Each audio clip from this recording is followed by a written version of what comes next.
اس علم میں جس چیز پر بات کی جاتی ہے، گفتگو کی جاتی ہے، وہ ہے کلمہ اور کلام۔ علم نحو کی غرض قرآن و سنت کا فہم، یعنی قرآن و سنت کا سمجھنا اور عربی زبان میں لفظی غلطی سے بچنا۔ یعنی اس علم کو حاصل کرنے کی غرض کیا ہونی چاہیے؟ تو اس کی غرض یہ ہے کہ قرآن و سنت کا فہم، یعنی قرآن و سنت کو سمجھنے کے لیے، اور عربی زبان میں لفظی غلطی سے بچنا، یعنی عربی زبان میں ہم لفظی غلطی سے بچ جائیں، یہ اس علم کو حاصل کرنے کی غرض ہے۔ تسمیہ اور وجہ تسمیہ، یعنی اس کے نام کے بارے میں اب یہاں گفتگو کریں گی۔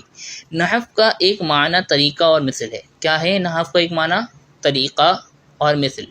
چونکہ اس علم کو جاننے والا عرب کے طریقے اور انہی کی مثل کلام کرتا ہے، اس لیے اس علم کو علم النحو کہتے ہیں۔ دوسری بات کرتے ہیں کہ اس علم کو علم الاعراب بھی کہا جاتا ہے۔ وجہ اس علم میں کلمے کے اعراب سے بحث کی جاتی ہے، اس لیے اس علم کو علم الاعراب بھی کہتے ہیں۔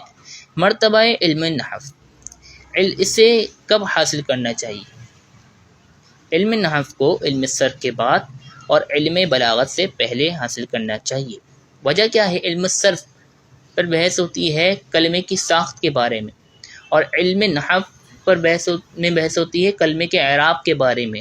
تو جب کلمہ ہی نہیں پایا جائے گا تو پھر اعراب کیسے آئے گا؟ تو یہاں فرمایا کہ علم صرف کے بعد اور علم بلاغت وغیرہ سے پہلے حاصل کرنا چاہیے۔ وجہ یہ ہے کہ علم صرف کلمے کی ساخت بیان کرتا ہے، صورت بیان کرتا ہے، علم نحو اس کا اعراب بیان کر دیتا ہے، پھر علم بلاغت سے اس کی فصاحت اور بلاغت ہمیں پتہ چلتی ہے کہ اس کے اندر خوبی کیا ہے، اس کو بیان کرنے کا ہمیں انداز یہ علم بلاغت میں سکھا دیتا ہے۔ کہتے ہیں علم نحو کا حکم، علم نحو کو حاصل کرنا واجب علی الکفایہ ہے، ٹھیک ہے۔ ما بہ الاستمداد، وہ چیز جس سے علم نحو کے قواعد بنائے اور ثابت کیے جاتے ہیں۔ تو نحو کے قواعد بنانے اور ان کو ثابت کرنے کے لیے قرآن و سنت اور خالص کلام عرب سے مدد لی جاتی ہے۔